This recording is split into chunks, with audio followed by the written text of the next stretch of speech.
Guys, welcome back. I'm excited. Kingsley and I are going to do another installment of our best of worst of playlist. We've had a lot of fun with this in the past. For those of you that haven't watched best of worst of before, we hit up episodeninja.com with the show that we kind of want to take a look at. You guys want us to take a look at a best of worst of contender? Please let us know in the comments below, of course. But for this installment, Kingsley picked Eureka. Total disclosure, he's seen the whole show. I've never seen minute one, but I did watch Warehouse 13 on his recommendation last time and really enjoyed that. The way best of worst of works, as we've determined it to be, is we're just going to take a look at these episodes in and out of context and see if it kind of fits with how other fans have rated the episodes themselves. So this doesn't mean we know all the deep lore or anything there. People can correct us in the comments. That's always welcome and appreciated. If we miss something, please let us know.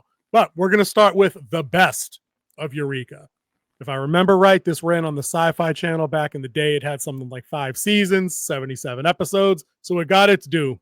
You know, it had numbers, it got carried. The best episode, much like when we did Warehouse 13, as voted by the fans, is actually the series finale. It was like season 5, episode 10, or whatever they got that year. I think it's kind of interesting and nifty that it broke down that way, and it did the same for Warehouse 13. What that tells me is a lot of people stuck around for the whole ride of the show. So I think that bodes well.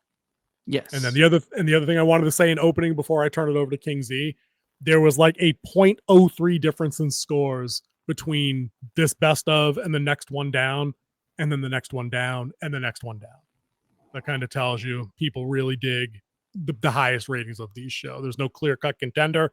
It was this big, we're going with it. The floor is yours, my friend. Best of, worst of Eureka. What'd you think? All right. So episode 10. Sorry. Yep. So Eureka is a comedy sci-fi show based in the small town of Eureka, Oregon, America's favorite small town that never was. He said the thing. Actually, they never say that on the show. I know. No, you said your thing. Yeah. Right. It's a good tagline. So in the series finale, I did see why this would be a lot of people's favorites. One, because it has a lot of recurring themes. You see Beverly come back, who was a big part of season 1. You see Henry struggling, and they stay with the alternate timeline that they're in after going back to World War II. So the gist of it is that the city's shutting down because the U.S. government does not justify the cost of the rewards from having General Dynamics, the #1 military research facility. So in this, it's all of them either planning to move on and pack up all their experiments and leave Eureka forever, because this town itself is paid for by General Dynamics and what it does.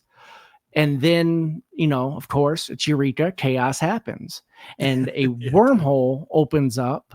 And then they start having different types of wormholes opening up, which if a wormhole intersects each other, apparently it dissects, when that's how they start finding out that they're in trouble. And it's not just a standard wormhole opening up. Of course, you go through all the different usual suspects of what it can be. They go through their Scooby-Doo investigation, and they try to figure out what happened. And of course, the least intelligent guy, who is the sheriff of the town, Jack Carter, saves the day once again.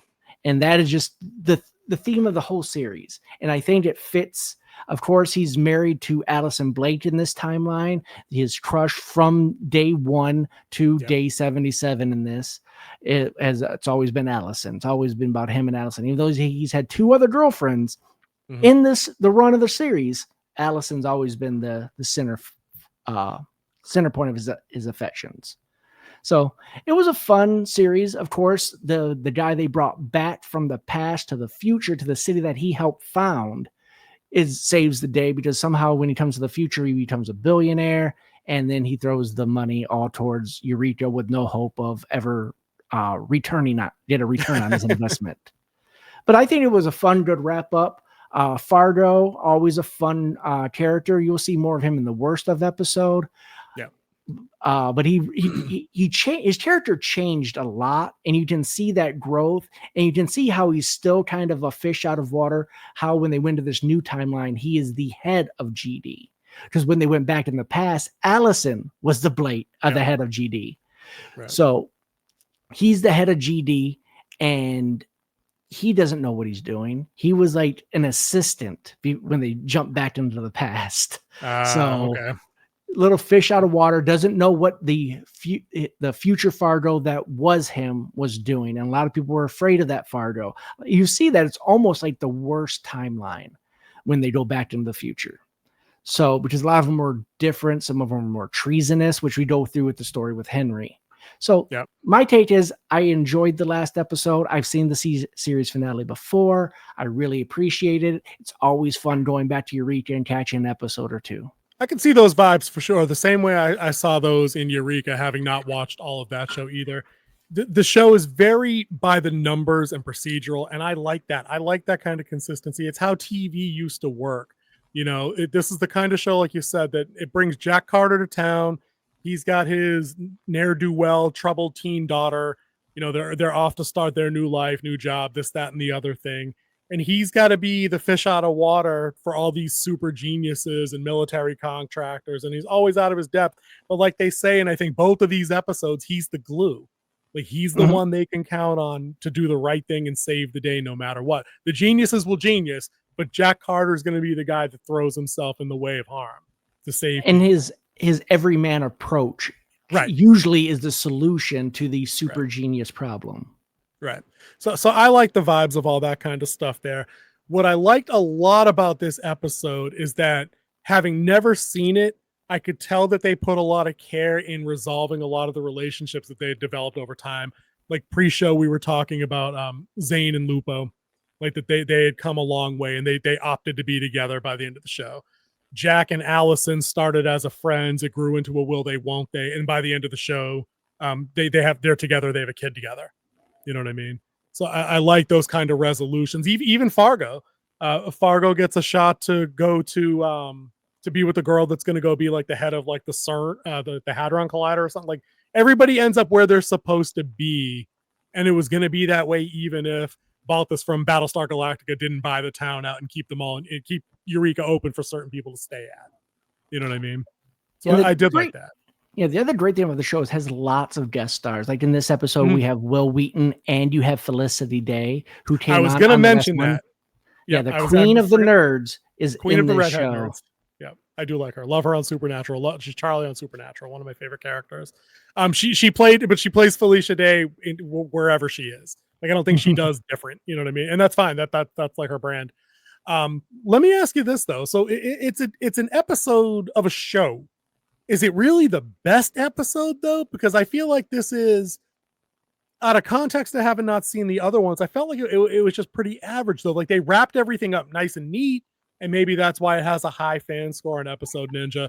But I don't think it really did anything crazy dynamic or like out there for a sci-fi show. And maybe they couldn't because they needed to wrap things up for people, so they couldn't give you an A+ story thrust. But it wasn't bad. Don't get me wrong. But was it their best?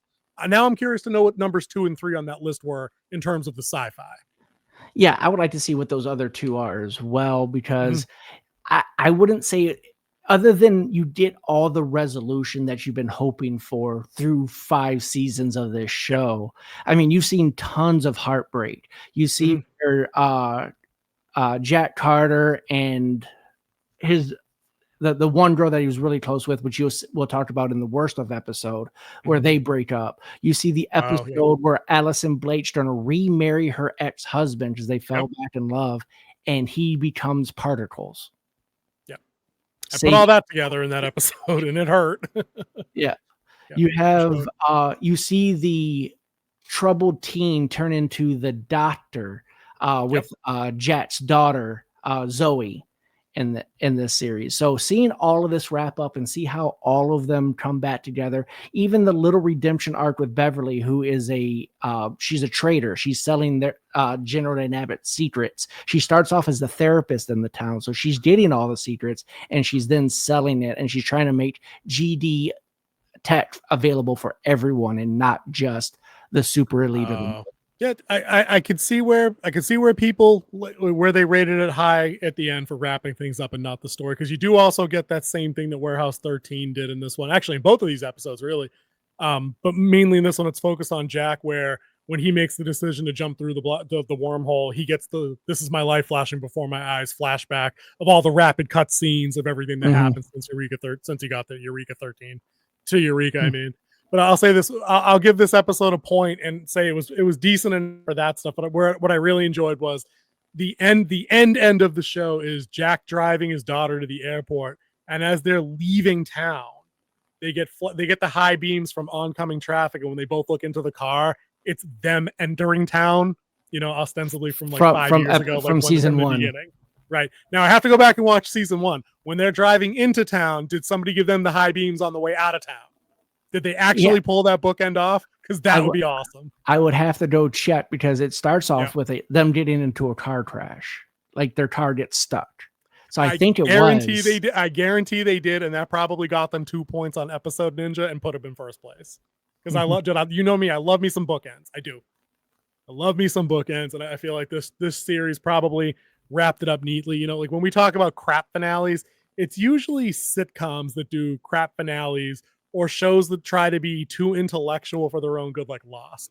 But I feel like these too long to end it. Like they should have ended. Right, and they go right. And they go way too far. I think a show like Warehouse 13, a show like Eureka, it gets out in like 5 seasons, and they know what they're doing.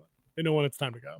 So that's going to be our best of episode of Eureka. I'm glad we watched it. I'm glad King Z put this on the recommended list, and I definitely see why people could call this the best of. You got a final word? Go ahead and go back and watch Eureka if you want to. Leave us some comments on your favorite. If you do like our best and worst of series, make sure you hit that like and subscribe and hit that notification bell, so every time we drop new content, you're not missing out. Appreciate you guys. We're going to get out of here, take a quick break, and do worst of Eureka next.